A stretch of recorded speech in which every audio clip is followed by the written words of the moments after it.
আসসালামু আলাইকুম, এনএসটেক 24 চ্যানেলের পক্ষ থেকে সকলকে স্বাগতম। আজকের টিউটোরিয়ালে আমরা মাইক্রোসফট এমএস ওয়ার্ডের একটা টিপস সম্পর্কে জানব। সো আমাদের একটা কোনো ডকুমেন্ট ফাইল যখন আমরা টাইপ করি, একটা প্যারাগ্রাফ এখানে টাইপ করা আছে, আপনাদের সামনে দেখতে পাচ্ছেন। এই টাইপ কিন্তু এখানে প্রত্যেকটা লাইনের মধ্যে কিছু স্পেস আছে। সো আমরা যদি কখনো এই স্পেসগুলোকে ঠিক সুন্দর করে ঢেলে সাজাতে চাই, তাহলে আমাদের প্রত্যেকটা লাইনে গিয়ে গিয়ে ব্যাক স্পেস দিয়ে কাজ করতে হবে।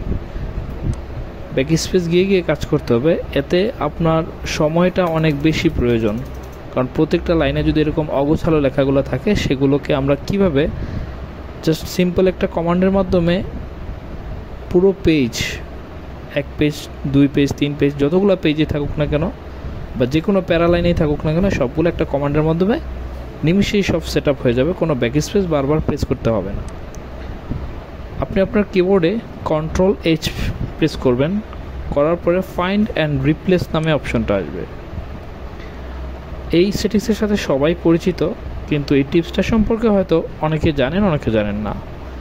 তো এই ফাইন্ড হোয়াটের জায়গায় আপনি টাইপ করবেন, শিফট চেপে ধরে রেখে 6 নাম্বার প্রেস করবেন।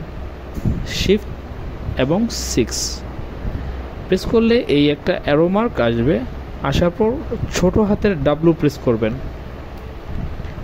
ইভেন রিপ্লেস উইথে একটা মাত্র স্পেস ইউজ করবেন, অনলি একটা স্পেস দেবেন। দেওয়ার পরে রিপ্লেস অলে ক্লিক করবেন। দেখুন all done, we made 16 automatic সে ডান করে নিচ্ছে। তারপর ওকে প্রেস করবেন অ্যান্ড আপনার সে ফাইন্ড অ্যান্ড রিপ্লেস অপশনটাকে ক্লোজ করবেন। দেখুন আমার যে অগোছালো স্পেসগুলো ছিল, সেগুলো খুব নিমিশেই হয়ে গেছে।